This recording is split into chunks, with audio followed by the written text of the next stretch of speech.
The Mexican and Mexican American community in the U.S. has faced discrimination and segregation for a long time. The annexation of Mexico to the United States resulted in the U.S. gaining more than 500,000 square miles of land from the Mexican American War during the 1840s. Although Mexicans were defined as white under the law, that did not mean that they had the same privileges as European white Americans did. The majority of Americans' view of Mexicans were very stereotypical, of Mexicans being lower class, lacking in cleanliness, given to ready expressions of emotion, not oriented towards America socially, being uneducated, getting welfare from the government, and having babies here in the United States because they were undocumented. The 1930s were an especially turbulent time. There were segregation of schools where Mexican and Mexican American children were sent to due to a lower socioeconomic background. In the year 1927, only 112 Mexicans became citizens of the United States, while in 1926, the number was only 78. One potential reason why Mexicans were not getting American citizenship was because by having an American citizenship, it would show assimilation and a lack of connection with their native land. However, many Mexican American families wanted to be accepted into American society. They were the people who developed a desire to live in the type of houses that Americans lived in, and American neighborhoods. This was the way of Mexicans proving to themselves and to others that they were not like the stereotypical Mexican.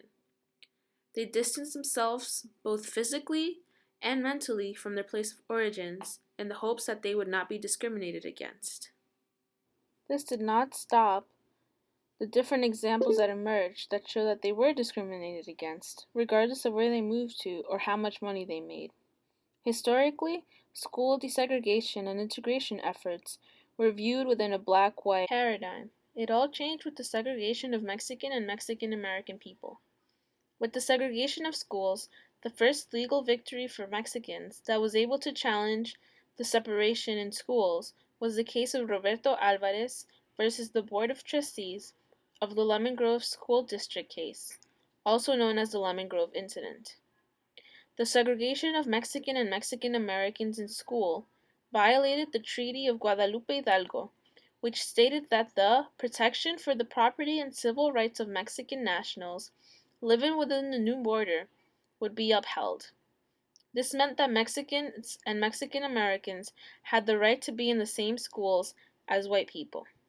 Although the case helped desegregate the Lemon Grove School for Mexican and Mexican American children, the judge held that segregation was still legal of African and Native American children. Another significant factor during the 1930s was how Americans felt about Mexican immigrants. One attitude that they had was that since the Mexican immigrants are enjoying the advantages of living in the United States, they should become citizens and assume their full responsibility for the problems of this country. This was a time when Mexican immigrants were not restricted in being able to go to the United States. Although there was the Border Patrol, people did not really think much of it, because the migrants coming in did all the hard labor that others did not want to do. They were able to fuel the economy of many small towns, whose industries depended on manual labor that Mexican people were able to provide. Because manual labor, like farm production, was very important to the United States, in 1942, the Bracero program was formed, where more than 4.5 million Mexican nationals were legally contracted to work in the United States. With this program, coupled with the segregated schools and lack of resources in the communities, there was a large chance that these people would be unable to prosper in life. Till this day, there is still an inequality for many Mexican and Mexican Americans within society. There are many undocumented people living in the United States that are in constant fear of deportation.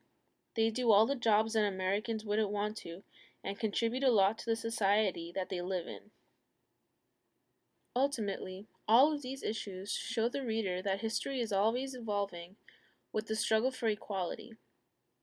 It is hard for equality to be achieved. Rather, it takes a long time and people constantly having to fight for their rights in order to be acknowledged. It is a constant struggle that marginalized communities face.